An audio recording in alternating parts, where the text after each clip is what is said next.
go. Does that recording in progress thing play through to your speakers as well, or is it just mine? No, Yeah. it shows up on the screen. It and shows speaker, Bob. Okay, Gives us the option to bail out if we don't want to be recorded. exactly. You have the right to remain silent. Anything you say can and will be used against you.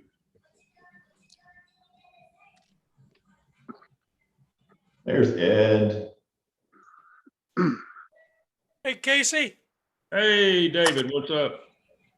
Well, I'd really like to tell you right now, but I can't. Well, keep that the way it is because I can't see your face. That's right. Is that right? Nope. Well, I want to share with everybody what kind of a guy Casey is. He and I go back decades. Yeah, I see you shaking your head. Anyway, Casey's, old school like me.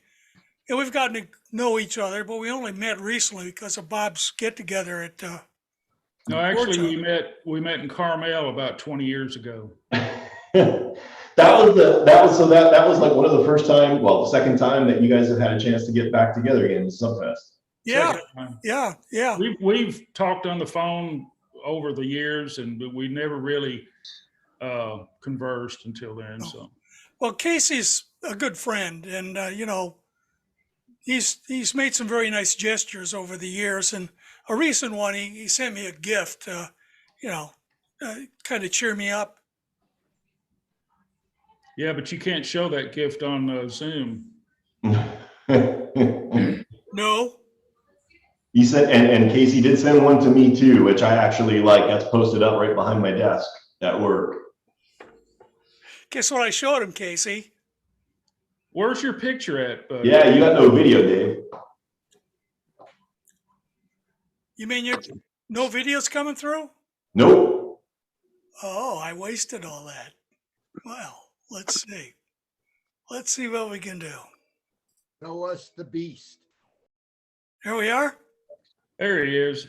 Okay, now I get to share it with everybody. This is what Casey sends me in my times of trouble. Casey, you dick. That's Come on, you guys. What do you say, Ed? What's up, Ed? what's happening. And you only met Dave twice in person. I hate to see what happens when you go to a few dozen regattas with him.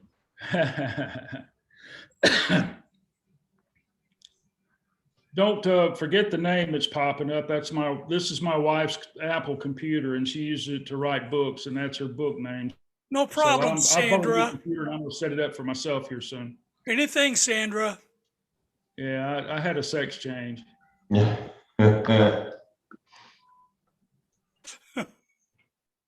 Rick Teskey's gonna be in here. All right. I haven't talked to Rick since Carmel 20 years ago. He slimmed down a little bit. Has he? Yeah. I've only seen his face. The last time I saw him was, that would have been up in I think that was Carmel, like 3 or 4 years ago. Yeah.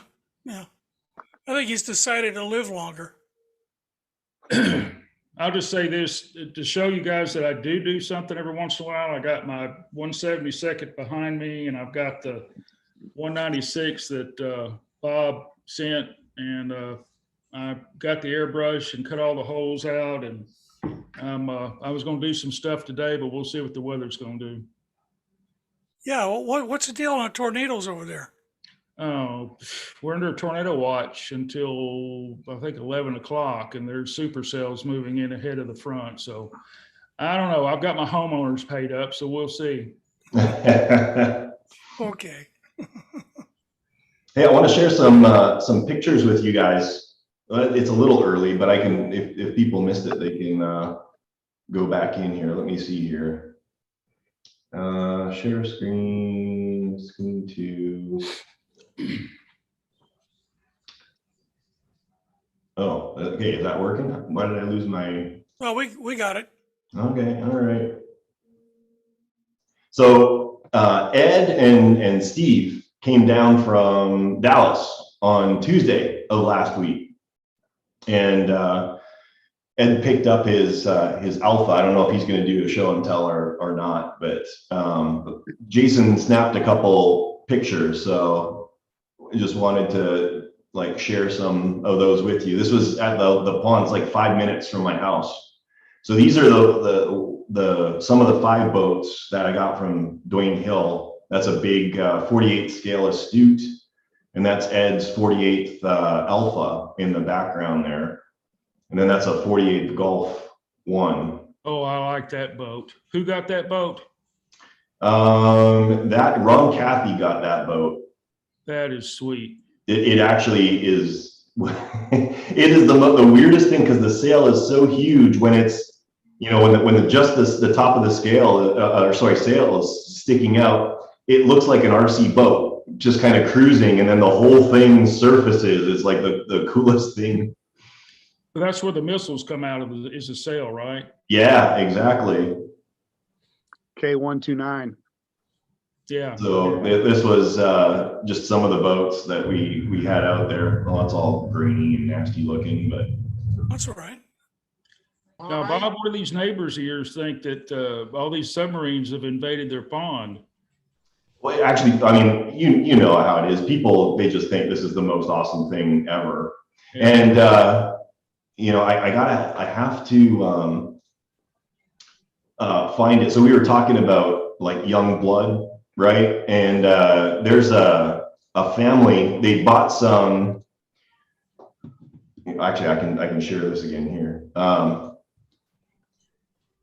Some brass propellers for a 72nd Gatto, and it turns out that they literally live across the street from me. Like within, like I could walk there in 6 minutes from my house. But there's Steve and Ed over there in front of Ed's boat, and then I'm kind of blocking it, but we got the father and the 2 sons, and it's the older son who's building the 72nd scale Gatto. He knows more about submarines than most of the guys that I deal with, you know, as customers. It's awesome to see. And then that gentleman in the background there, and Ed, you probably remember a lot more than me, but this guy has worked on like numerous boats. He's like ex-special submarine forces kind of guy. He was a former EDO on at least, he was rattling off boat names left and right. At least 4 or 5 different boats he served. So he was a nuke, Yeah, EDO, engineering duty officer, yeah, Rick Overboy. yes. But he did a whole bunch of like all he could say was top secret projects, and so it was pretty cool to have him in the shop and talking to us right there. He was a West Coast sailor, Dave. Hello, Bob. Hey.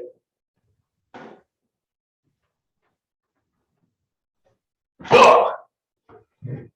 That is a close-up head. Well, you see it.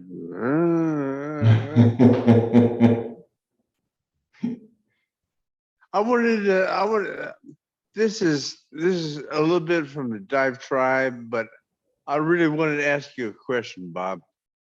All right, I reserve the right not to answer, but you can go ahead and ask. Okay, you may have seen an email from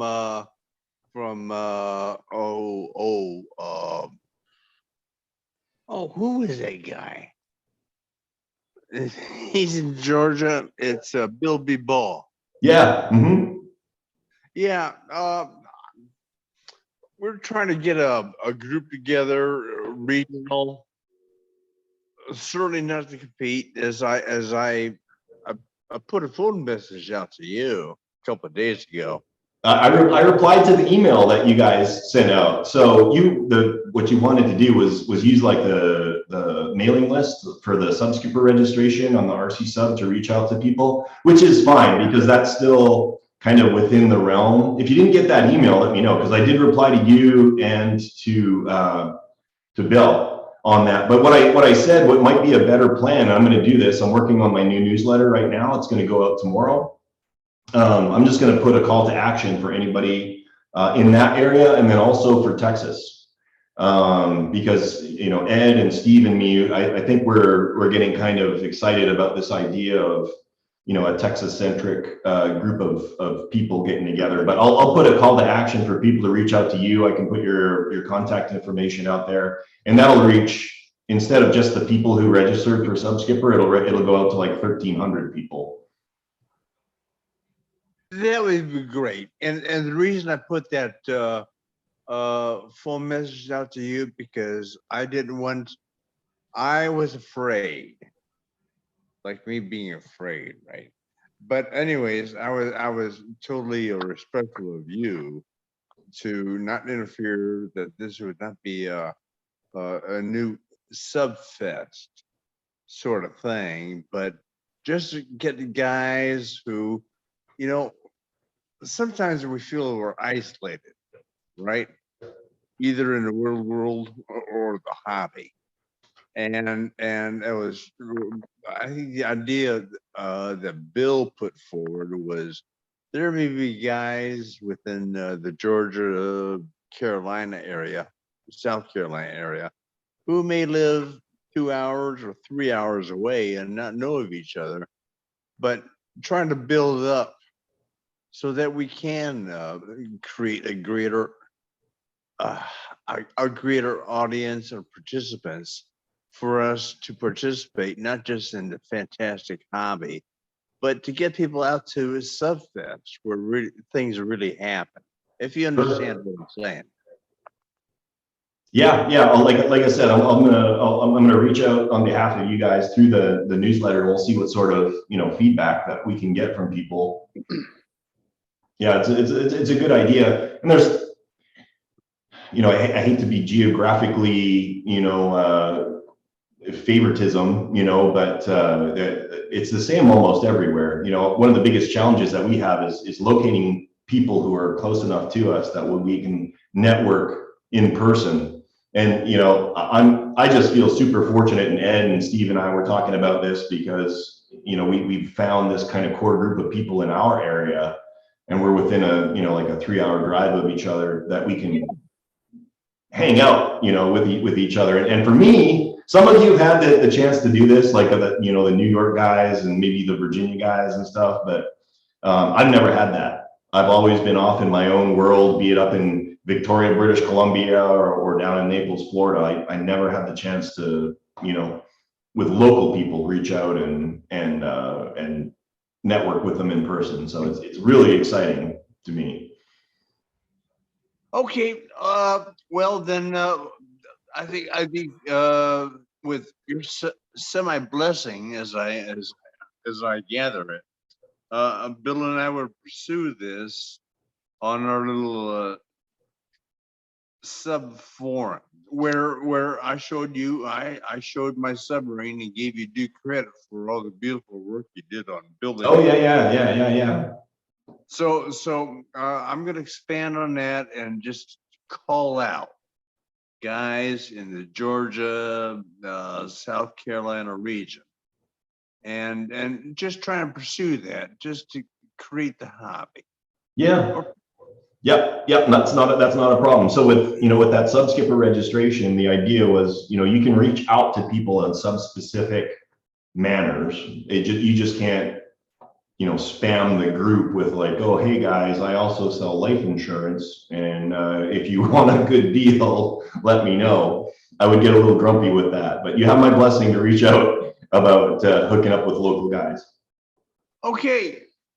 Well, that meant a whole lot to me, Bob. And so I'm going to pursue that next week. And so we're with you, and we're trying to create a greater group.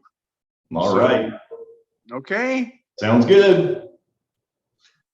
Thanks so much, Bob. Yep, you bet. Okay, well, I'm off for now, but I just want to get this out to you because didn't want to step on toes and just want to increase the hobby. Yep, you bet. No, there was no toe stepping. You bet. But let me know, because I did reply to that email. I just wanted to make sure. Okay, okay. Well, I'm done here. We'll continue to keep in touch. Okay, buddy? Yep, sounds good. Have a happy new year, everyone. I'm happy that all of you chose to hang out with us on New Year's as opposed to hanging out with your family. It makes me feel special. Well, you kind of are. So. All right. Goodbye, and thank you so much. You bet. See you later, Ed. Yes, sir. So Steve, you're like really teasing us with the typhoon in the background there. Oh, I'm sorry. I'm not trying to. No, that was fully intentional, I think. I'm just missing the bow section. It's got about 10% done on the printer right now. Wow. You must have like 10,000 hours on your printer. It's been a while.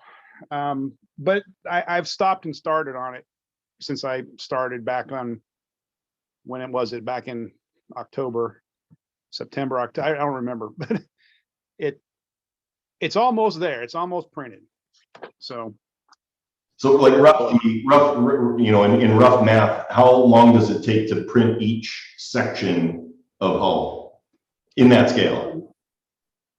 like the top of one section, okay, is like maybe 2 days. And there's probably what, 14 sections ish?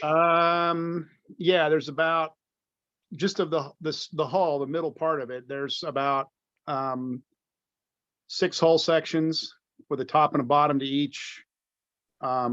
So anyway, it's not been bad. I mean, you start it, you walk away, you make sure it's printing, everything's sticking, you let it finish. Yeah, no, I know. Everybody who buys my file, not everybody, a large portion of people that buy the digital files, they're always like, oh, it's fine that you offered it in 96, but I'm going to print it out in like 1/8 scale or, whatever, like weirdness they've got going on. It would be good for them to understand, to jump from, because it was at 1/144th scale.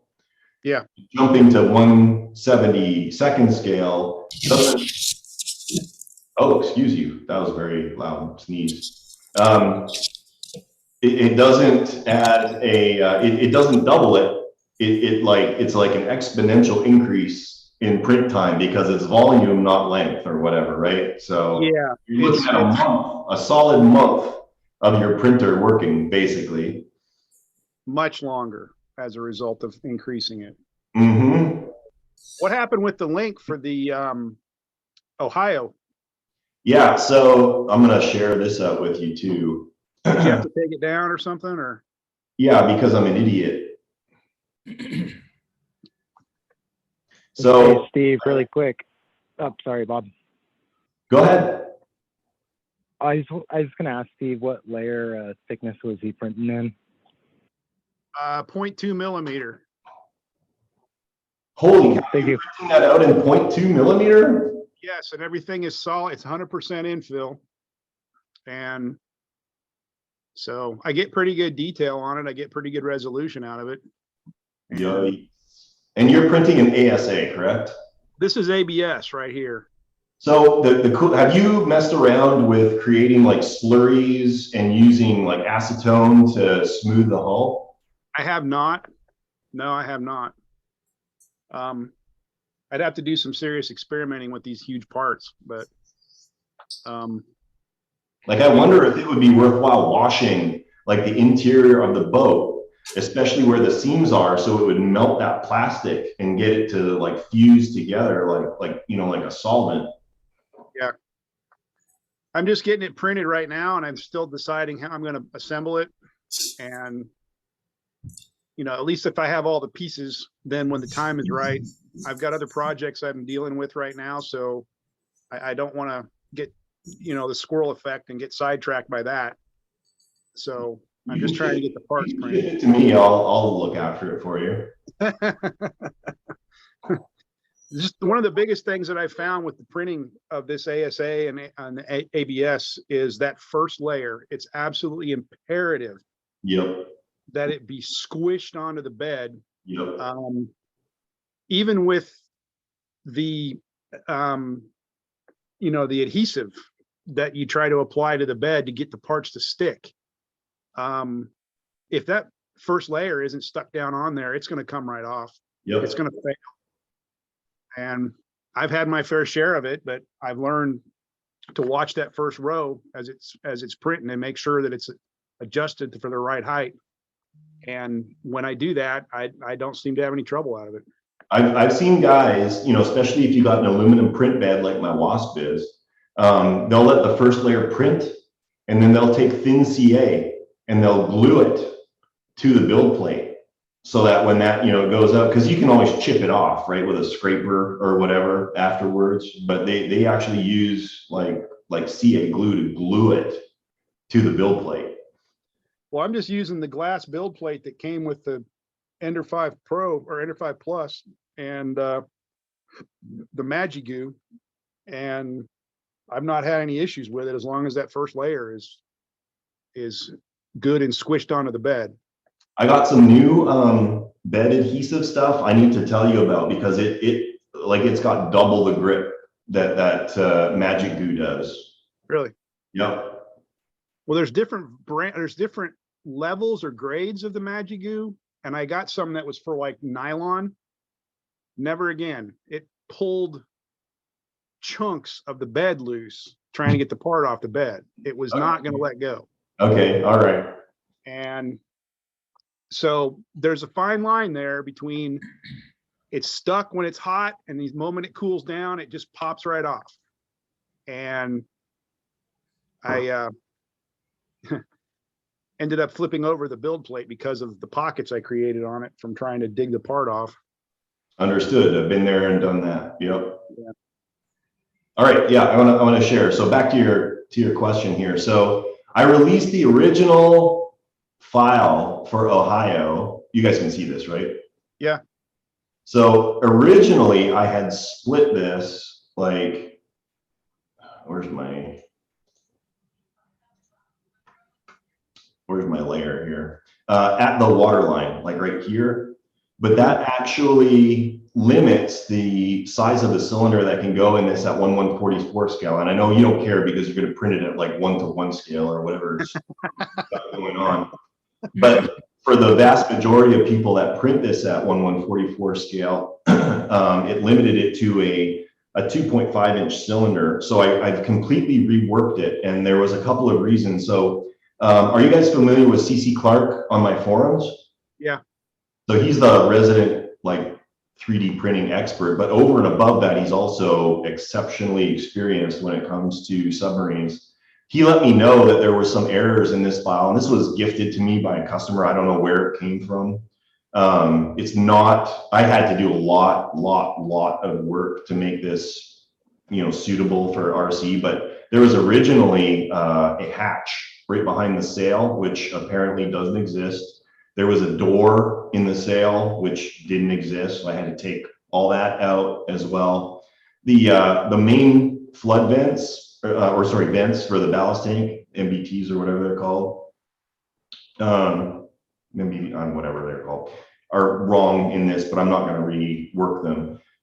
So this is basically the new revised version, and it's got cleaner geometry, and it's going to be much better for everybody. It's going to allow a full 3-inch cylinder to be installed in this, which is obviously what I'm able to offer right now. So like Monday, Tuesday, this will be out again. So Were you able to resolve the wall thickness discrepancies? I think you had said something about early on it was thinner in one area than another. yeah, that was like in these areas here. So I managed to thicken this out to the full, in this scale, 3 millimeters. So when you scale it to your scale, it'll be 6 or whatever. Well, hey, at 132, it's got to be stout. Well, yeah. That'll be good. You can sit in it like a canoe. But I mean, it's cool. And actually, the other thing that I did in the previous version, these areas were all, I raised it because I wanted that additional detail, but it really wasn't scale. And I raised all of missile hatches. So these are just scribe lines now. It'll look a lot better. It'll be more realistic, more. So do you have separate joining rings that go between the sections inside? I haven't built those yet. As of right now, it's straight. And actually, what I would really recommend, as opposed to just gluing like with CA, I would glue these with CA so they're flush, and then I would just lay up from this lip underneath just a layer, one layer of 4-ounce cloth, and that would make this thing rock solid. Like from What I've done on my Columbia was I printed strips that were about 2.5, 3 millimeters thick. Yep. And they're flexible enough that you can bend them to the contour of that. But Yeah, because they're printed wide and flat on the bed, they're super solid. There's no, you're not at risk of breaking it along the layer. Okay. Yeah, you could use like 1/8 Sintra, or like hell, you could even use like a 1/16 styrene or like anything like that. So yeah, you could reinforce the joints that way too. And it's solid. I mean, that boat, as long as it is, I don't have any cracks showing anywhere on it. Yeah. Steve, you need to move to Texas because they like everything big in Texas. Yeah. Well, they do now. Ed, sub Eddie, it seems like he's got the Dwayne Hill bug, because it sounds like he's doing everything in 48 scale now. Oh, I've always loved 148. Ever since I saw in '91 and Mike Dory came out to the East Coast with his DeBoer USS Shark. Speak into the microphone, damn it. Eat me, King Joffrey. Here we go. It starts. As I was saying, can you hear me now? Okay. As I was saying, when Mike Dory came to the East Coast in '91 with his DeBoer skipjack, that side just impressed me. I've always been in love with it. And like I was telling you, between your Nautilus, the resin 148, the Gato, the USS Nautilus, the skipjack, and the 688, I got almost a timeline of history of submarines, fantasy and real, in 148 scale. It's just it's a great scale to work with. And I'm already refitting. You recognize this, right? Vaguely. It's missing stuff. I'm going with Look at you. 4-to-1 with a 1 kV motor on it. The 550 I pulled out there is rated at 948 kV. Yep. Beginning to rate them now. So I got a 1000 kV brushless and a 4-to-1. So that's the equivalent of like a 300, and you're running 12. Okay. All right. All right. Yeah, it's a little more. It's going from 948 to 1 kV. Yeah. Okay, so a little more. And the 550s are rated 5 amps at peak efficiency, and we run about 1 amp at peak efficiency. Yep.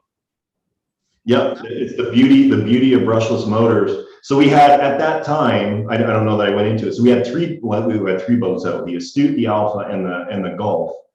Dwayne's boats, he puts like the old Pitman motors, those super like high quality Pitman, but they don't spin super fast. Like, they're not going to win any drag races or anything, but they'll probably still be functioning like 155 years from now, just because they're so freaking well built, brushed motors.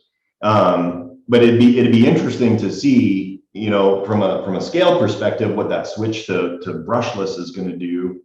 If anything, it doesn't sound like it'll be a huge difference, but from a power consumption perspective, probably. I will say there is one thing about Dwayne's builds that he doesn't make anything serviceable. No. I had to rip if the engine went bad, if the motor went bad, I had to rip the gear train out because there's no way to disassemble a platform to get it out. Yep, same thing with Maury. Maury's not here today, is he?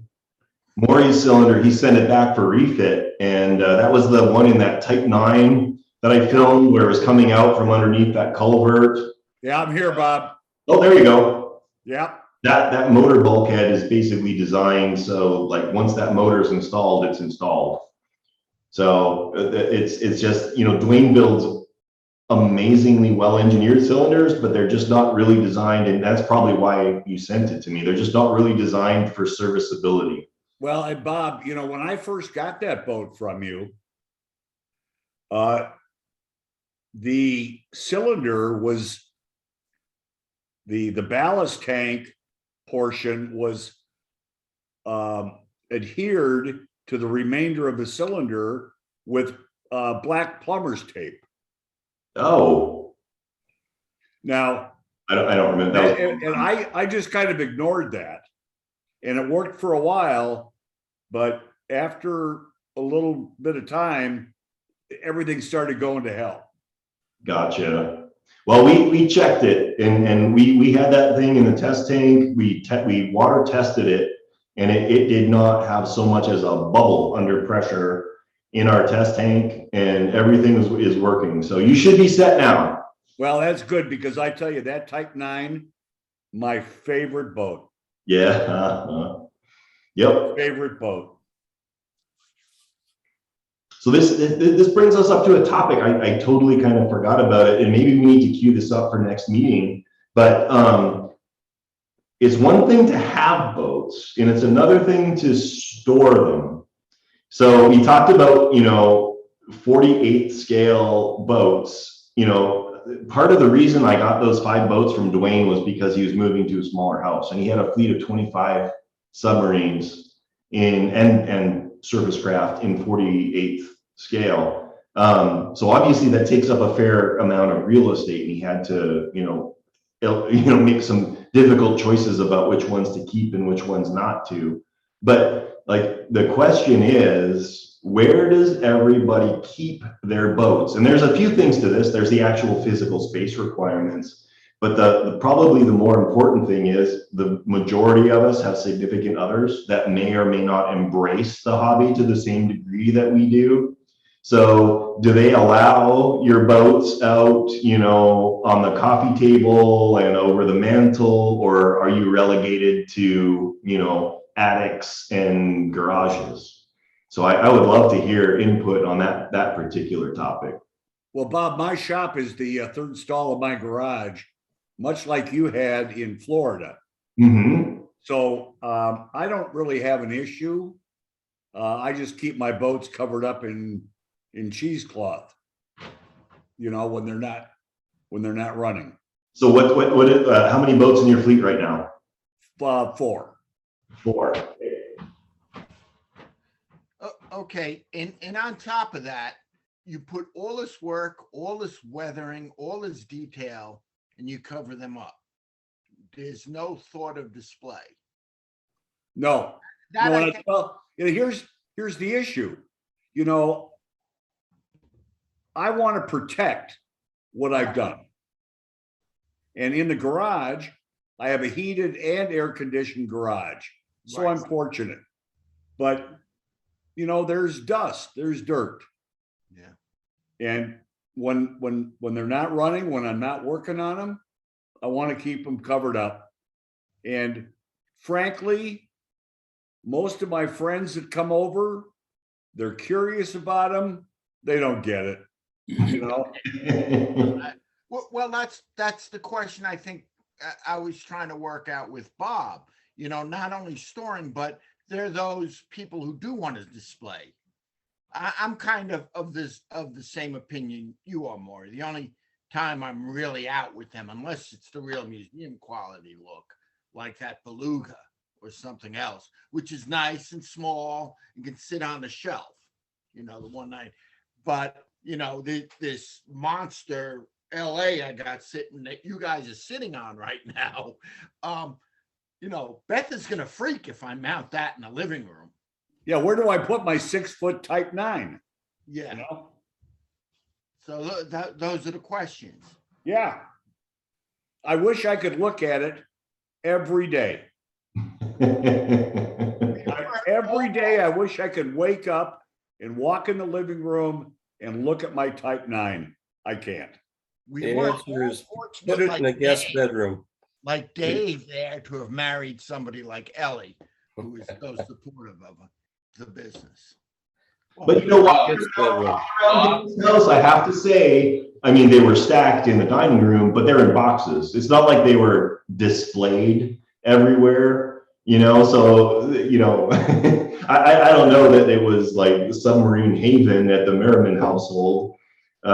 She understood everything that Dave was doing, and he had a shop and like 85 million boxes stacked up in the dining room, but it's not like Ellie was everywhere very you much a look, there part was of this business, and as a consequence, it was never a question of display.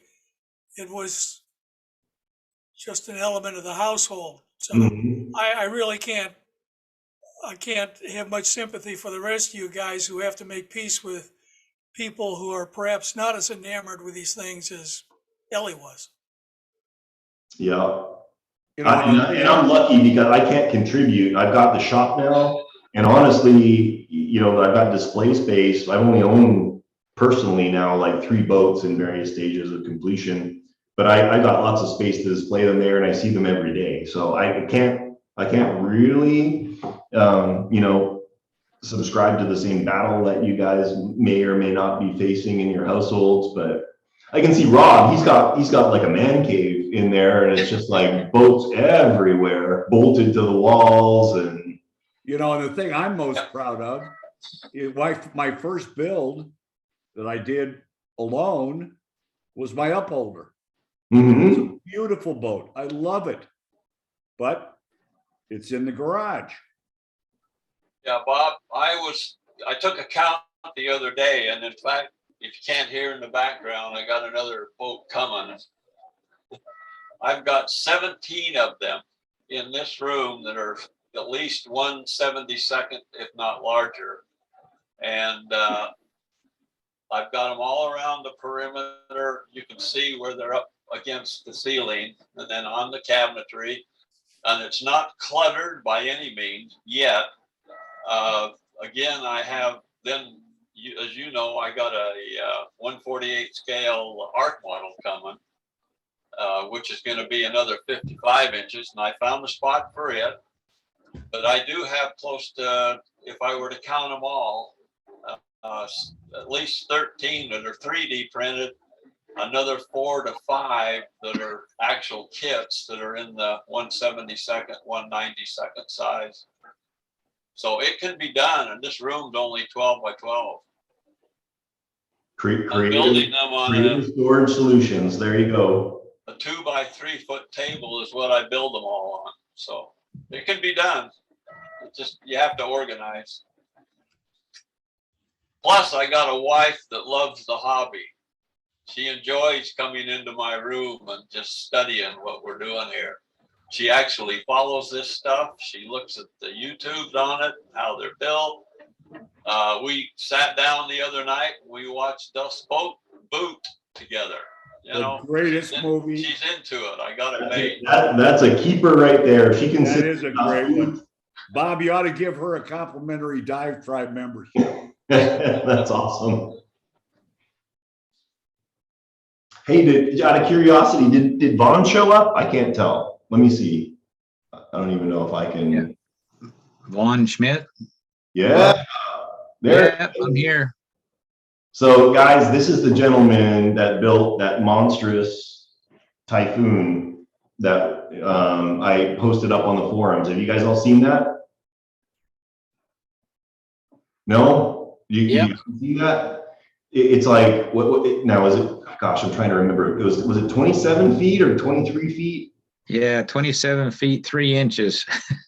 My God. No, I didn't see that one. Yeah, you need to go to the forums. The title of the like the topic is like I don't know what it is, but I need one of these or something like that. And yeah, so he built it for a parade or something like that, if I'm not mistaken. And he mounted it to a golf cart. But it's like a piece of engineering. The whole nose opens up and the side, and there's like CCTV cameras. You guys need to check this out.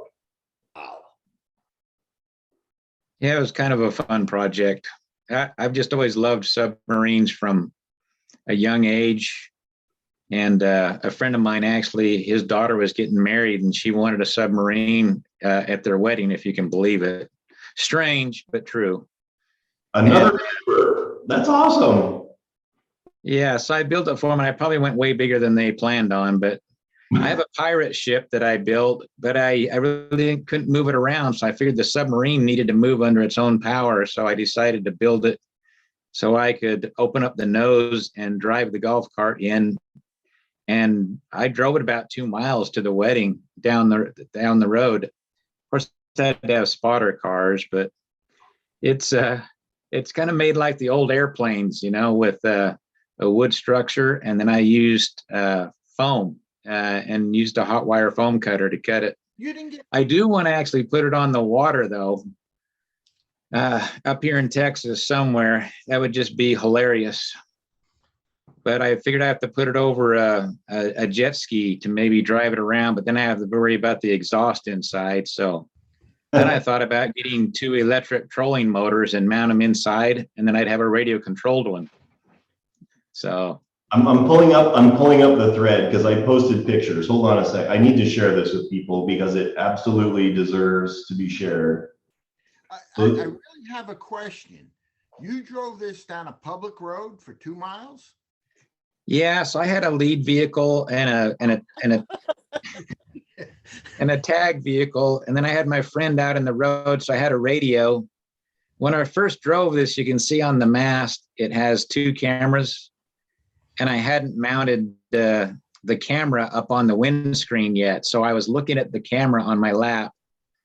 I don't know if any of you guys, I know Bob's a pilot, but I don't know if any of you guys are pilots, but I was looking down at my leg at the monitors with the radio in my hand and steering, and your whole motion is off. When you're 90 degrees off from where you're driving, I was almost sick by the time I got the 2 miles to my friend's house to park it. But it goes better when you have it mounted. But yeah, I take off the dive planes on the front when I take it down the road. Well, yeah, you would. Yeah. Wow. Look at that thing. What did you skin that in? So I'd have to post some other pictures, but it's got a 2x4 frame, and some of it's been gusset wired for support, but it's actually foam. They came in blocks that are 4x8 foot blocks that are 2 feet thick, and then I made patterns for all the foam, much like I think you're 3D printing these the submarines. So you do it in sections. So each of those sections are about 40 inches to 48 inches wide, and I have patterns for the contour. So even the conning tower, all those pieces are done with a pattern for the wire, and then you stack them up. Okay, let's go back to the first question.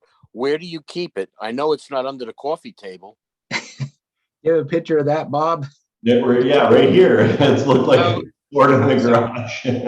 So right now in that building, I have a 5,000. Okay, so right now you see where the Hubble telescope is in the back to the right there? It now hangs from that main beam. The bottom of the ship is 10 feet off the ground, and it has a floor in it now. And I have a couch and a chair in there. It has wall-to-wall carpeting. And it's just a little, I had to put it somewhere, so it's hanging from my ceiling. I need this. I need to put it in my pool. I so want to put it at Lake Grapevine and putt around, but I'm trying to do the calculations by how much it will sink, the displacement, because it weighs 1,000 pounds. Yeah, but how much foam is in there? Oh, it's almost all foam except the tail end. So Yeah, you you're not gonna sink. need 1,000 pounds to sink it. You're gonna need a Yeah, tank to sink it. Yeah, I think it's going to float only about maybe 18 inches from the bottom. So it's not going to look really good. The propellers won't even be in the ground, in the water. I would be more concerned about the list. Well, your, it's do your kind neighbor's of like a question- catamaran. If you can see I have some inside shots, but it's kind of like a catamaran. I think it would pretty good in the roll portion. Do your neighbors question your sanity when they look in your garage? This is just a long line of insanity. Look, there's a volcano up there. You see a flying saucer in the upper Yeah, I left. saw the flying saucer. That's what I was maybe asking. Yeah. Question. Has the FBI been out yet? No. Now, here's the real important question. And maybe I missed it, but where are you at exactly? What city? So I'm in Keller, Texas. So I'm one day's cattle drive out of Fort Worth stockyards. One day's cattle drive. Look, I've been here for 4 months. I don't dig the cattle drive yet. I'm in Midlothian, which is. Oh, okay. Hatchet. So, yeah, so just north on I-35 out of Fort Worth. Okay. I'm coming. So you Go together. hey, Go. Let me know. I'm going to drive up. We're going to do it together. All right, cool. you Hey, guys Bob, are hey, Ed. welcome. Hey, Ed, Yeah. if you get there and the flying saucer is missing, he went home. Oh, he's a few cattle drives for that. Wait, Chance, go on now. That looks like the flying saucer out of one of the Matt Helm movies, actually. No, what it looks like is the one out of the movie The Thing. That too, but yeah. Yep. I love Halloween, so I build stuff for Halloween. I use that for Halloween, the Typhoon as well. So no, you're welcome. Anybody, I'm a member of the DiveTribe now. So if you do want to come out, let me know. We'll open it up and let you go up inside. Take it first. Hell yeah. I just got my Texas license. I'm in. We'll mount it to my Range Rover and we'll really take it on the freeway. I've been trying to think about designing a trailer so I could pull it easier, or I made it big enough or I made it small enough I could go on I have an 18-foot flatbed trailer that I could get part of it on there at least. I need to figure out how to transport it to the lake and get it in. Okay, yeah, the lake is one thing. We need to get that on a trailer. We need to get that to Subfest. Yeah, there you go. If it's not too far. Well, it's Georgia, but I mean, we'll figure it out. Yeah. What we need to do is videotape it and send it to that Russian propaganda YouTube site, Combat Approved. Say, look what we got in Texas. Yeah. See, when I designed this, I wanted to be able to get up in the conning tower while you're driving it. But the scale did not work right with the canopy on the golf cart. So yeah, you have to take the top off. Yeah, but so if I was to take it out to the water, I'd build a platform on the inside so you can climb up in the tower and be like Ramius, you got to be up there on top as it's putting around the lake. Wow. I love the insanity at the DiveTribe. We've got crazy people. I love it. Thank you so much for showing up. I'm super excited. That's a piece of work. Well, Yeah. today's my first time, so I just joined last night. Bob finally talked me into it, but I'm glad I did now. Yeah, they're all like this. It's like every day we come up with insane people. Well, Dave Merriman started the insanity, so what can I say? All good. Yeah, I need to, while I was talking, Steve, I think you're doing the project that I want to do. Do you mind if I call you Steve? Not at all. So Bob, I got my, thanks for the recommendation on the 3D printer. So I've got it. I got an Ender 5 Plus. I did my first test run last night of a part.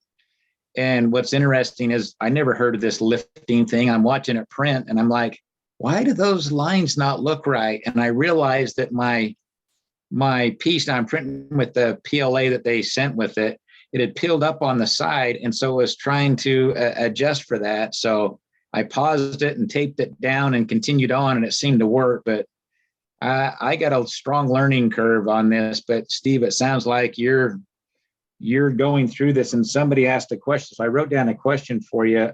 What scale is that you're building back there? The one behind me is 1/72nd scale. So Okay. it's 8 feet long. Oh my goodness. Which is just perfect for running in your swimming pool. Yeah. Vaughn, if your PLA is not sticky, not knowing what you're printing there, you might try a raft first. Lay down a raft so that adheres, and then your part can stick to that as well. So Not I'm knowing just, what you're doing.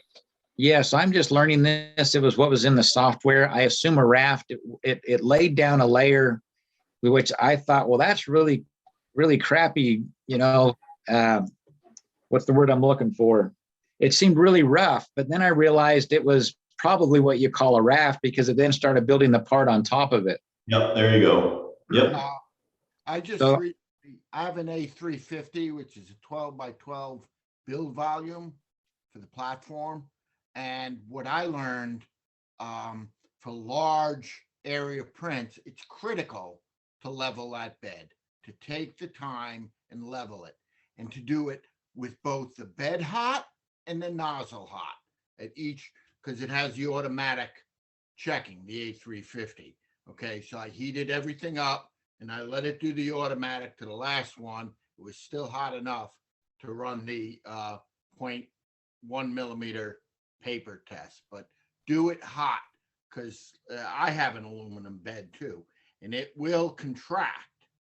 And I noticed a world of difference when I took the time to level it properly. Yeah, no, thanks for those tips, because I'm going to need them. I've got a friend, luckily, that knows this machine. He owns one. He has one for his dad, so he's supposed to come over and help me through some of this. But I really want to print the Typhoon. But I think it's what was the one you have online, Bob? Is that a 144 scale? 1/144, but the beauty again of 3D printing is if you want it bigger, you just scale it bigger, and if you want it smaller, you scale it smaller. The only thing is your Z height, because obviously as you increase the size, you increase the height. So you need to make sure you've got that volume to print those big parts. But I think the Pro actually does have the ability to do it. If not, you just slice it and you got more sections. It's not a big deal. Yeah, well, I'll reach out to you, Steve. Unless somebody on here has got a Typhoon to sell me, I really don't want to wait to print one, but I guess I'm going to have to. I can tell you everything I'm doing. Not a lot out there, you can reach out to Engel, but other than them, there used to be a company called JetDrive.de, but they went out of business. They had a 1/100th scale, and they had a 1/150th scale, I think it was, Typhoon. Just basic, simple. There was no incredible, scribed anechoic tiles and all of that kind of stuff, but it was all there. But they're out there again. They're out of business, so there's really nobody out there doing Typhoon models right now, which is crazy because it's a super popular common boat. And hey, before I forget, because I saw Ernie crouched in the corner of the screen there. I don't know if you're still interested or not. I still do have that big 72nd sturgeon. If you want that, we can connect offline or whatever. And Jason and I played around with the membrane snorkels, and we got the size down to like 1/2 inch, but we can't get it to like 96 scale boats where there's like 1/4 inch of interior volume to jam it up into a sail. So we're still working. I got a bunch of membrane from China, but it looks like it turned out to be shit. We built a snorkel intake that was probably a 1/4 inch thick, and we put it under suction and it sucked water. So it's all crap. We'll have to go back to the original OEM circular snorkel membrane intakes. But let me know if you're still interested in that thing or not. It's still sitting on the shelf. Yes. Okay. I'll get one. Come back to the Typhoon kit from the German company called Kera Modellbau in Berlin. The owner died.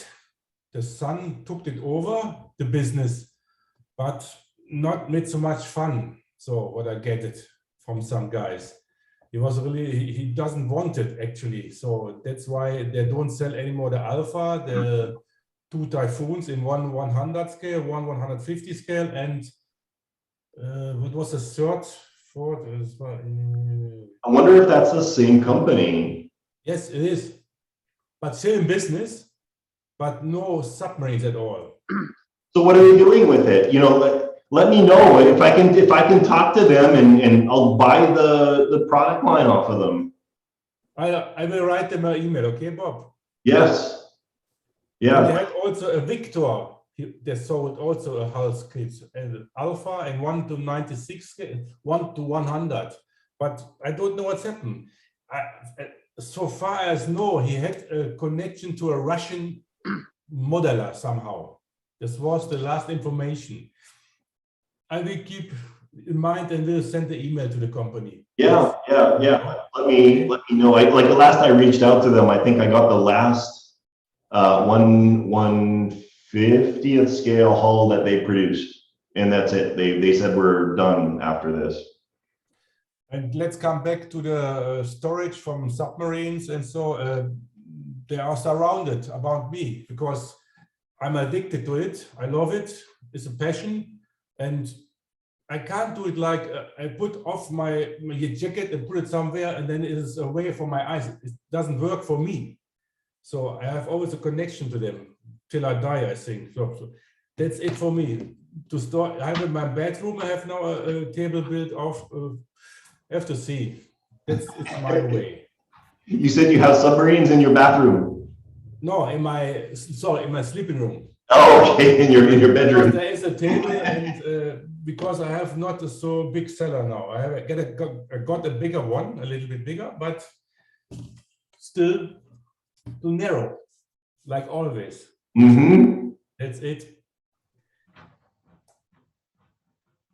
When you said bathroom, I could picture him in the tub playing with his submarines. That's what I was picturing too, like hanging from the ceiling in there. You just like pop it off and like drive it around in the bath with him.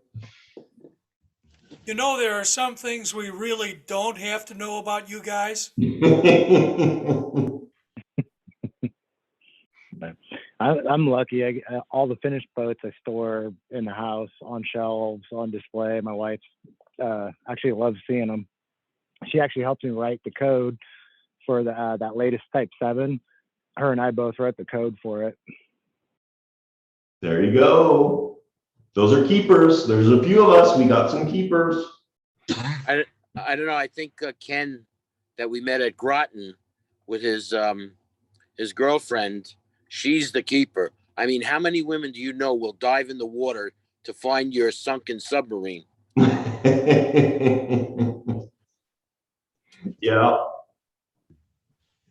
Ken's not on today, I don't think. No, I don't think so. David, let's come back to the WTC, the clear pipe. I have in Germany really hard problems to get polycarbonate, and PMMA is really expensive here. That's really a pain in the ass. So I got ABS pipe clear somewhere, but the wall thickness is really big. It's 5 millimeters. It's too heavy, I think.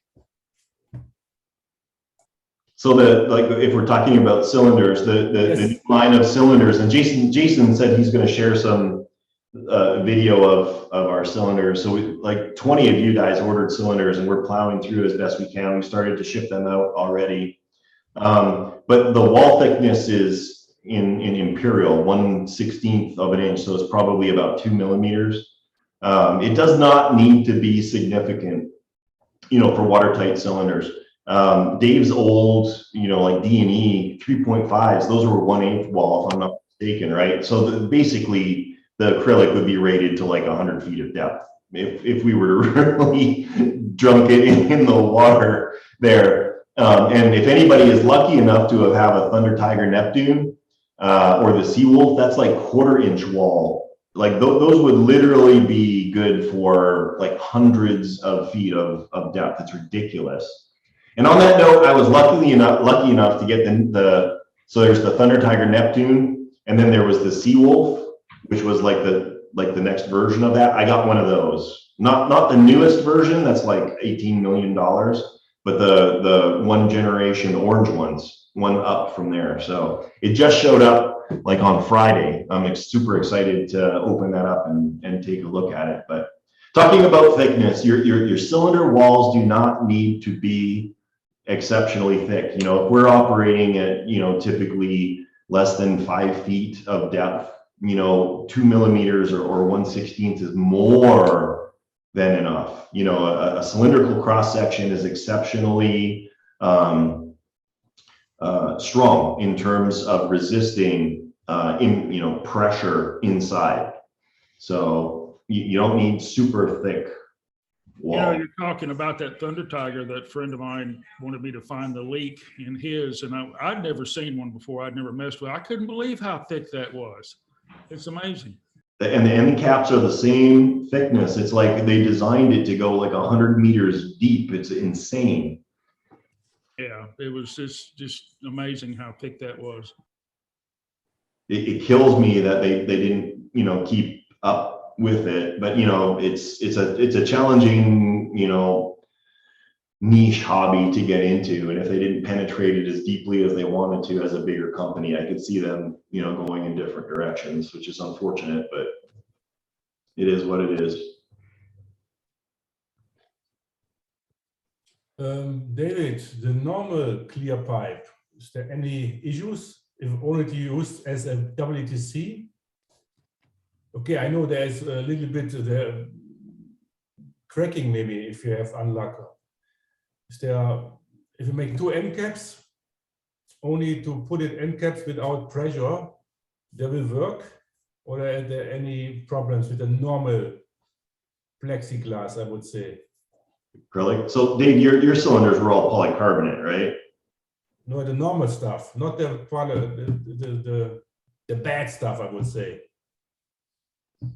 There is polycarbonate and there is acrylic glass. This is right. So there's 2 clear tubes that are typically utilized in watertight cylinders. There's acrylic and polycarbonate. Polycarbonate you can flex. You can throw it on the floor and it'll bounce. Acrylic will shatter. It does not have that degree of flexibility. One thing that I've done in the past, and I don't know, Dave, if you screwed around with this or not. So in the old like sub drivers, when you drill the like the holes for the water safety switch, or sorry, water safety valve, and the the vent valve, over years, sometimes they'll develop cracks in there. But what I tried, and you might know more about this, is I tried to stress relieve some of the ones that I drilled by heating it with a torch and it would, kind of brown the edges, of the hole a little bit. And I've never had an issue. So I don't know if you've ever messed around with that, or the physics behind it. Yeah, it's called tempering, and it's basically the same mechanism as you'll see in metals, is that the crystalline structure can be reoriented a little bit with application of heat and then getting things back to room temperature. So your process with the torch is very much, you're annealing the work and you're relieving the inherent stresses. Now, these stresses in plastic is a consequence of the manufacturing technique. What makes it so cheap, and I'm talking about acrylic and Lexane, the tube is so cheap because the process of manufacture is extrusion. the molten plastic is extruded through a round die with a bullet in the center, often called a torpedo, and this renders the hollow tube shape. Well, when it comes squirting out from in the molten state, and it goes on a conveyor belt where they draw this thing out to incredible lengths, there's a quick thermal shock as a consequence of going from hot molten state to typically room temperature. And unless the manufacturing process has staged cooling, these stresses will evidence in the lattice of the material, and it's there just waiting for an opportunity to crack. It's more pronounced in acrylic than Lexane. Lexane is very forgiving of stresses and will not propagate a pre-existing stress crack as readily as acrylic. But both of them, being extruded products, have this inherent stress in them. And you will see differences from lot to lot, and I'm talking Lexane. Some will not crack over time. Some will. Depends on your source. And even if you have a reliable source, their sources, because you're dealing with a vendor who's going to the lowest bidder out there. Did the last batch of Lexane tube come from China or Germany? Or was it done somewhere in the States? You don't know. So without a certificate of manufacturing, it's kind of a crapshoot whether or not your Lexane cylinder is going to crack over time. And that was pretty much the death knell to me. I got sick and tired of being faced with after the fact cracking. Some of it wouldn't even go out the door here without first evidencing cracks, which meant I had to trash it. And then the worst case is you send it to a customer. And either through rough handling or time, a bad lot of Lexane would evidence cracking, usually where stress had been applied by me in the drilling process, as Bob alluded to. Now, all this said, there is a form of manufacture, and this is practiced with acrylic. What makes it very expensive is cast acrylic cylinders. Those are the ones you want. Those are the ones that don't have a propensity to crack. They do not have an inherent stress structure like an extruded product. And I've already talked enough, but gives you a little insight into the hows and whys and wherefores. Yeah. So, you know, Dave has talked on this before, you know, standing on the shoulders of giants. So I'm standing on the shoulders of giants there. I've learned from Dave's, you know, challenges in manufacturing. The new line of cylinders that I put out, the only holes that are drilled in the polycarbonate tubes are the drain holes in the ballast tank. The large, you know, like 1-inch diameter holes in the bottom that allow the water to free flood. There's no other holes that are drilled in the polycarbonate. So that propensity for cracking is somewhat alleviated. And just to interject, from my experience with it, if you polish the edge with a little buffing wheel, it really, because you're actually melting the plastic a little bit. When it buffs, it stops a lot of that crazing and cracking. Yeah, there's lots of things you can do. If you use a sanding drum in your rotary tool, it'll do the same thing. It'll, you know, rather than carving out, it'll melt. So you can go around the outside of the larger diameter holes with that, or you can use small bits and you can go around the inside of the smaller diameter ones. I was just lazy and I just busted a torch out and heated it up until it just started to, you know, just evidence a little bit of that. You flame polished it. Yeah, flame polishing. There you go. That's exactly what it was. Yeah, that's exactly what I was going to say. But yeah, you're getting rid of the stress risers, and like Dave says, you're correcting some of that crystalline structure. Yep. Hey, Jason, do you have those end caps nearby? Can you show them to everyone? Yeah, absolutely.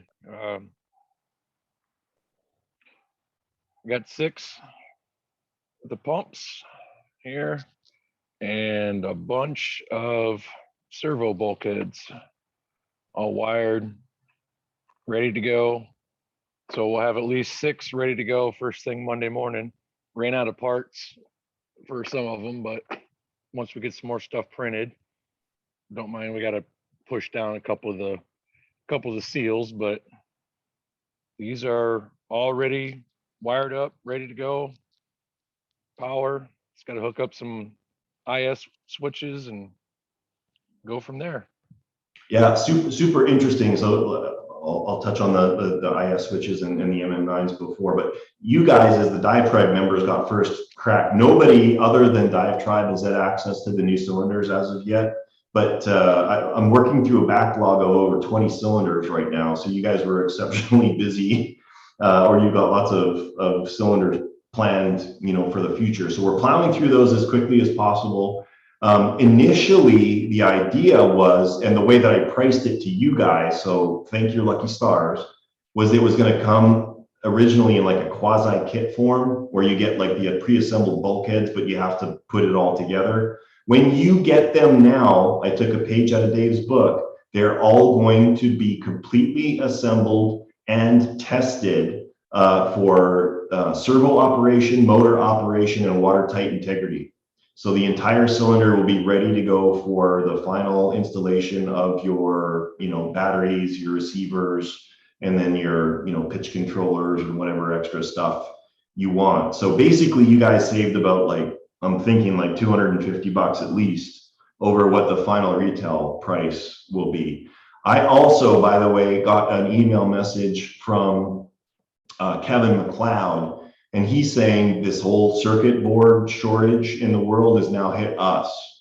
And so he's running into challenges providing us electronic modules to support the hobby. I basically I cleaned him out of anything and everything that he could put together for like magnetic mission switches and that sort of thing. So just kind of bear in mind that you could potentially run into availability issues if you're looking to order electronics in the nearish future-ish. So I'm not saying swamp me, I don't want that, but if you need one, probably better to order sooner-ish than later-ish. That's all I'm gonna say, because I can't, and he can't guarantee availability, in the months to come. We just need to see what that's gonna end up looking like.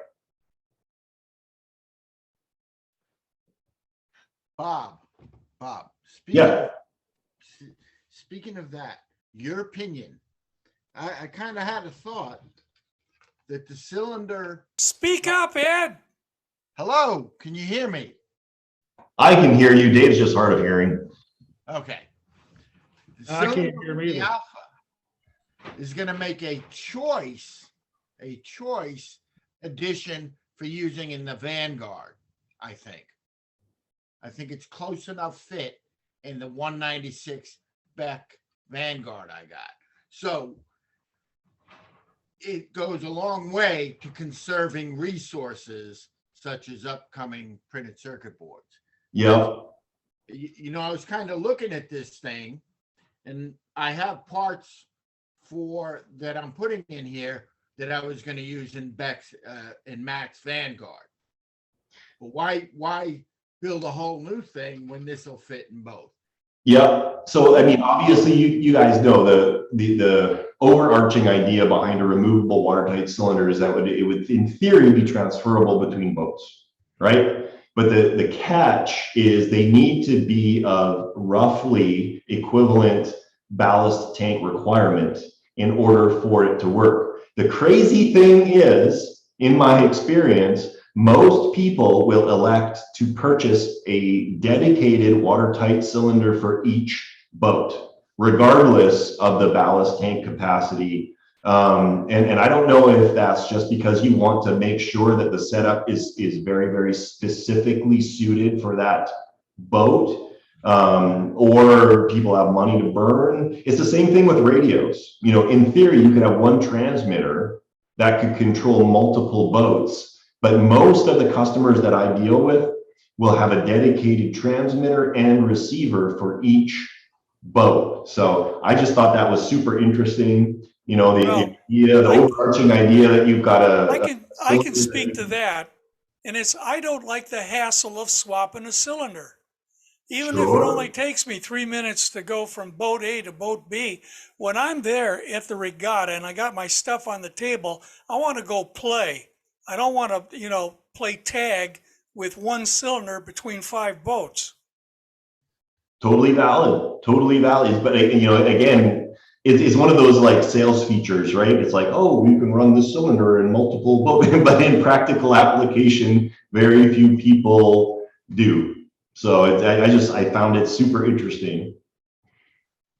Well, you're not taking into account the cheap bastards like me that aren't going to spend the money for 5 cylinders.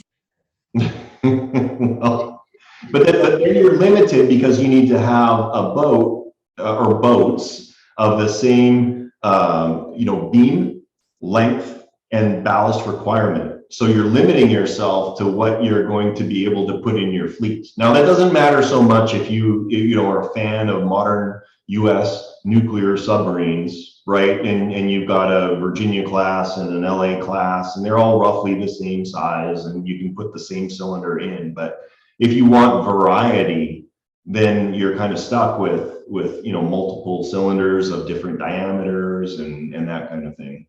Well, I've got a cylinder for the one behind me, but it's 1/72. But that creek down there in Virginia Beach got me going on 196. So that's going to be my scale now.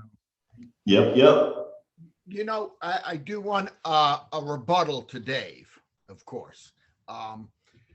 The pros of a single system, of a single cylinder, is less troubleshooting overall. Once you got a bugs worked out on a cylinder, you can use it on multiple hulls. You're not chasing ghosts among 5 different boats. You only have one watertight cylinder to troubleshoot. But I do hear what Dave says. You want to go and you don't want to think. However, if you have a large enough fleet, you could be selective of what you're taking to a regatta to account for that. Yeah. Not to be a poo-poo, but if the one cylinder breaks, then you're down 5 subs. This is true. Yes. Look, if you have 10 subs and you have 2 cylinders, okay, there, genius. That's I got what I was trying to make. I just had to throw some sand in the ointment. That's all. I'm with you, David. All right. Absolutely. 1 cylinder per boat. I need to take off. It's New Year's, and I promised family I was going to spend family time, but we can. You guys can talk as long as you want to. The recording will end where I leave because I'm recording locally on my computer. But I did want to end in Dave. You'll love this. I just wet tested a 196 scale albacore phase 4 with the X-tails and contra-rotating props that Scott Terry put together, but never finished. Alpha or albacore? Albacore phase 4. That boat, I mean, it's only 2 feet long, but it would turn around in like 3 feet. It would turn about its axis in 3 feet submerged. It was the most incredible thing I had ever seen in my whole life. And when you kick it in reverse, you could still steer it. You could steer it, like you were going forward. It was the most incredible thing that I'd ever seen. So I'll have a video up shortly about that one, but the testing was this morning and it went absolutely spectacular. It's too fast and it's too reactive to steering inputs. It's like a trout under the water. It's insane. I love it and I hate it, but it's a beautiful boat. It's not your grandmother's Chevy. No. Bob, before you leave, if you can reveal anything, do you think there'll be a source for 75 megahertz radios in the future? So I've got what do you call it? A reservoir of VEX radios, which are fine. We talked about this a little bit. The VEX radios work really, really good if you're a close range operator, if you got smaller boats and you're in close proximity. So Dwayne Hill ran into issues because he's got big 48 scale boats and he runs them from 200 feet away in the middle of the river. There's range issues. So those VEX radios were designed for robotic competitions where you're in fairly close proximity. So if you're going to be operating your boat anything more than say like 80 feet away from you, you may run into reception issues. Now I'm working with a UK supplier to come up with some 8-channel 75 megahertz radios. That is not progressing as quickly as I would like. It's not guaranteed. We're still working towards that. But in the meantime, as Ed knows, I am a big proponent of dropping 2.4 gig radios, especially into larger boats. If you operate, and we talked about this before, so we'll beat this dead horse one last time before I jump off here. If you operate in anything other than a swimming pool or crystal clear water, 99% of the time you are going to be at surface or periscope depth. You're not going to dive your boat in unknown waters to a depth of 2 to 3 feet for any extended period of time because it's stupid. You're going to lose your boat. So you're gonna run where you can roughly see or approximate where that boat is going to be. And 2.4 gigahertz requires the periscope or the antenna to be above the water. So you could have literally just the tip of one periscope above the water and operate it with absolutely perfect signal integrity to distances of like a mile away. And you get all of the benefits of modern radios in terms of programmability and that kind of thing, reliability, telemetry, all of these things that, airplane operators and stuff are able to take advantage of. So of those 5 boats that I had, Ed's got one, and he can talk about what he wants to do with his boat. But the other 4, 3 are 2.4 gig boats, and the other. There you go. It'll be. I didn't believe it till I saw Eddie's boat run at the regatta before last that 2.4 would work. So yeah, he proved it right. Yeah, absolutely. Now, and we talked about this before, there's some boats that just, would lend themselves more to a low frequency radios, ones that don't have masts, or if you're operating in swimming pools, or if you've got good access to really, really clear, reliable water, it'll be a different scenario. But I'll finish with that. There are 75 megahertz options for people right now. It's limited availability. We're working towards future options, but it's not guaranteed.